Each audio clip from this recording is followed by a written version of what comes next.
Coming in hot from Arizona, this is Trevor and Troy Howard. And you're on So Tell Us Time. You can have everything you want in your business. Sometimes you just need a little help. Every business owner would love to charge more for their services, but sometimes you can sacrifice long-term loyalty for a short-term profit. Creating the right rituals is key to your business having success. Are you tired of competing with your competitors? Guess what? You don't have to compete if you create.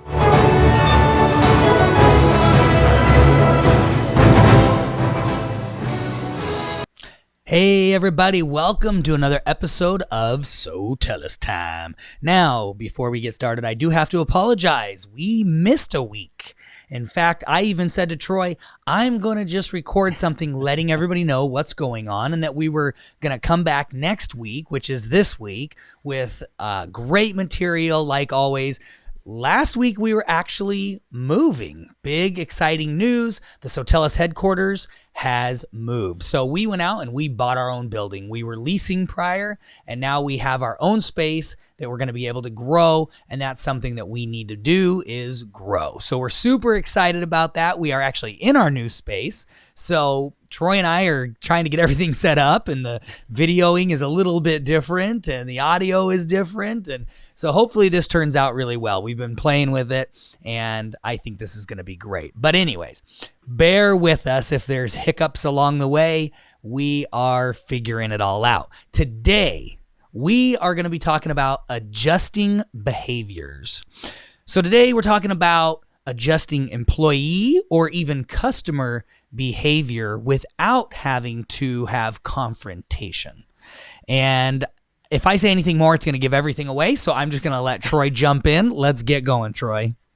Actually, Trevor, I'm going to turn it right back over to you because I want you to share the story about the new office and the whole parking situation. Yeah, so interesting. So we just bought this building and we're in an area that, so there's about 10 buildings in this complex.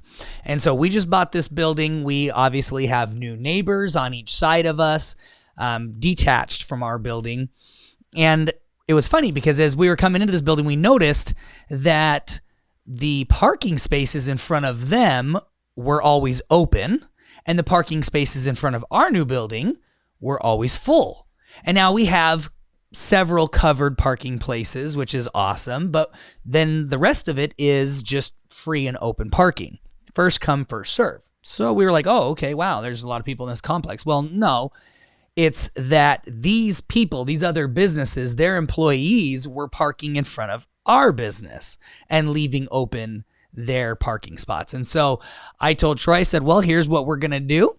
We are going to park in front of their spaces or in front of their space, in front of their buildings. And so I told everybody, I said, park in front of all of their buildings because I assume if they're parking in front of our building, they want us to park in front of their building because those are the open spaces. Now, we also let me will interrupt there too real quick, Trevor, because we looked at different options. We thought, well, first, we could just go over there and be like, hey, you guys need to move your cars, like you're parking in front of our building, and that's for our customers. And so that was one option that we looked at, and we're like, no, that's probably not going to be the best option. You know, we don't want to start wars with the neighbors. And so we kind of like kicked it around a little bit. And then this idea that you came up with, of, hey, let's just park over there. Right. And then we'll just see what happens. Well, right? And that's the thing is one thing that I'm gonna add to this is we did go introduce ourselves to the neighbors. So we did stop in and introduce ourselves, let them know we had just bought the building. This was the first attempt, our first attempt of getting them to not have their employees parking in front of our building and back in front of their building. This was the first attempt. We went over there, we introduced ourselves, we said, hey, this is who we are. We just bought this building. We're going to, we've got this whole suite right here, this whole area, and we're excited to be your neighbors. Well, that didn't work. Their employees kept parking in front of us. So what we did is I had my guys, I said, park in front of their building. And we all did. We all parked in front of their building. And it literally was the first day of our actual business day in this office that I'm backing up, and I got this big old van and I'm backing this van up into their parking spots or in front of their building. And sure enough, this lady comes out and she's like, excuse me, are you here to pick someone up? And I said, no, we're not here to pick anybody up.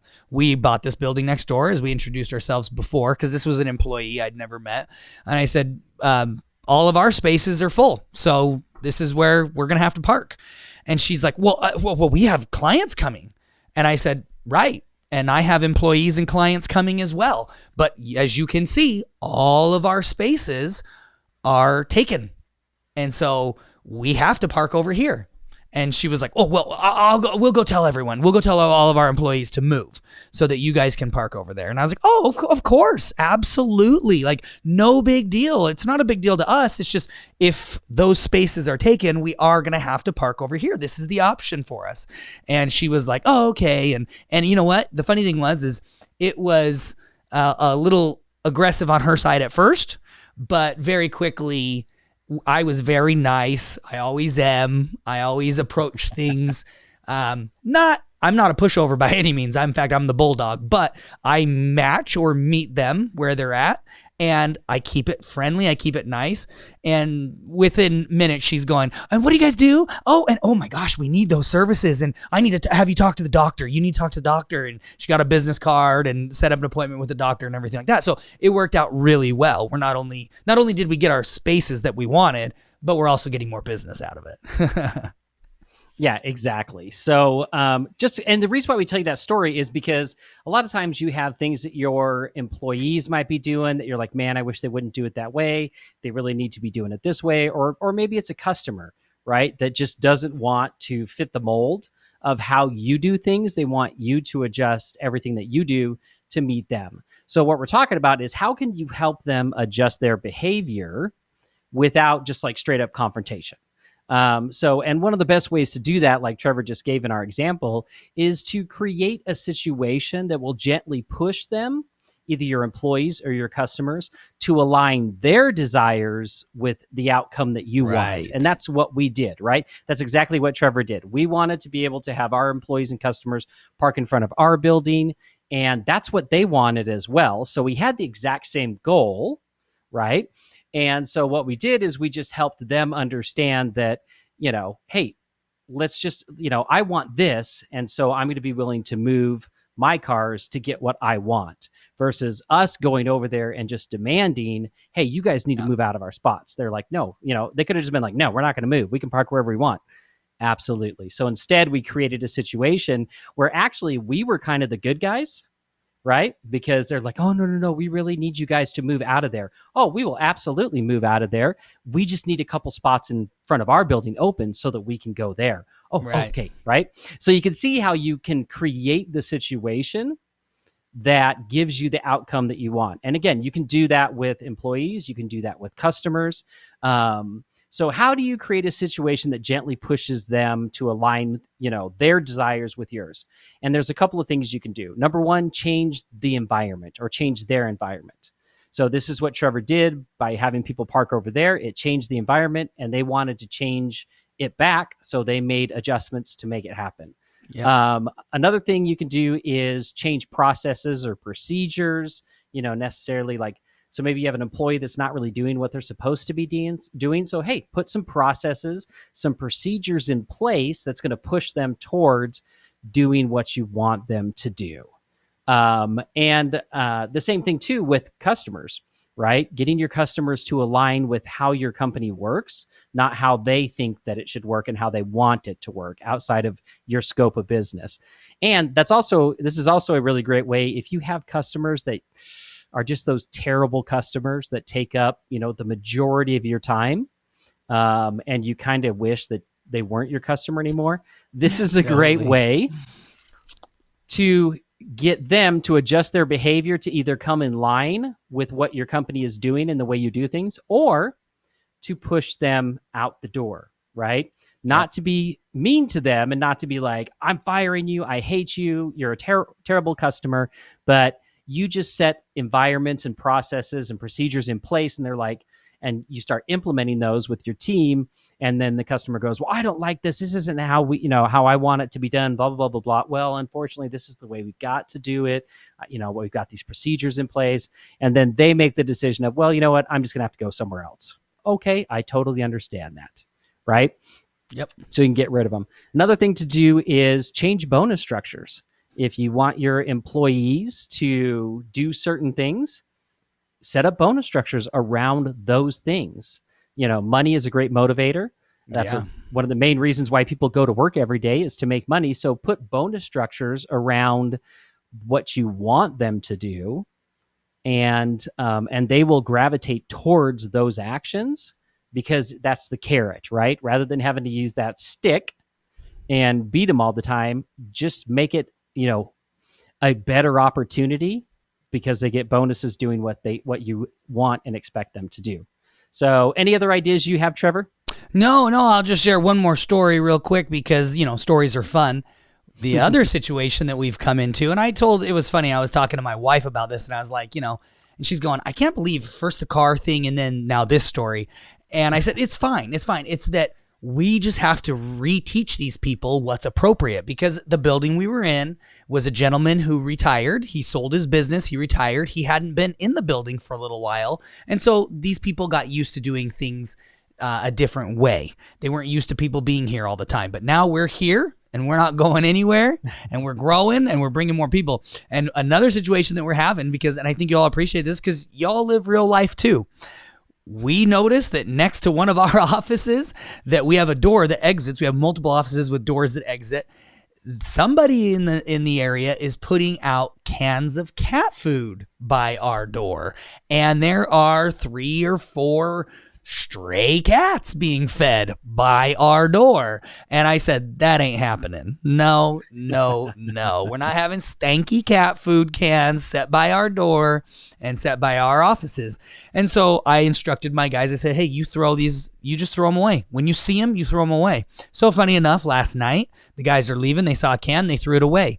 First thing this morning, they walk up, there's a brand new can there. So they picked it up and they threw it away. And this is another example of how instead of us going marching over, and trust me, I wouldn't have a problem doing this, but I am trying to I'm trying to refine myself so that I am not such an aggressive bulldog or bull in a china shop, right? Like I used to be as a younger man. And so what we're doing is we're just going to keep throwing them away. And I've already instructed my guys, if anybody says anything to them, you just let them know, hey, you know what? My boss has told me that if we find cans of cat food or any other food around our office or by this door over here, that we're supposed to throw it away. We just bought this building. We're new to the area, but we don't want cats being fed at our door. So if you'd like to give me your name and which company you're with, my boss would be more than happy to come and discuss this with you because he doesn't mind cats being fed, but if you're going to feed cats, feed them at your door. And so that's how we're going to deal with that. We're just going to get rid of the cans. We're not going to go knocking on everybody's door going, who's feeding cats? Who's feeding cats? We're going to just throw these cans away and eventually somebody's going to stop wanting to waste their money or they're going to say something, come knocking, and we'll take care of it at that point. So that's just another example of real world. These are things we're dealing with on a daily basis. I'm sure you guys have dealt with weird and wacky stuff as well. So hope you enjoyed the stories today. Let's get on to the homework. Look for a situation that you want to change and see if there is another way that you can approach it and get what you want without having to, make somebody feel uncomfortable, without having to be rude, without having to fire somebody, without having to get aggressive or confront somebody. See if there is a roundabout way that you will get what you want and eventually get what you want without just having to kind of be, that like what I would normally do. I would normally just be way more aggressive than I am now. So, all right, guys, I hope you enjoyed this week. Just a heads up, I'm heading out of town. I'm going to be gone for a couple of weeks and I'm going to have no internet, no access. We're going on a cruise with the kids. That's what we got them for Christmas. So we may not have a podcast next week, but stay tuned. You'll get notification as long as you guys have that little bell ring checked and then have notifications on your podcast. You'll know if we have one, but if not, we will be back the very next week. So we're going to just keep these things going. We love doing these for you guys. And we hope, and I think we know that you guys love them too, because we've got such a great following. Thousands of people downloading and listening and watching every single week. In fact, I think I just got a notification from YouTube that we rolled over like, oh gosh, I don't even know what it was. It was like 150,000 views now or something, or more than that maybe. Maybe I'm reading one or two of the old ones because we get notifications all the time. So we really appreciate you guys. We appreciate the support. We love you so much. And we will check you guys on the next episode of So Tell Us Time.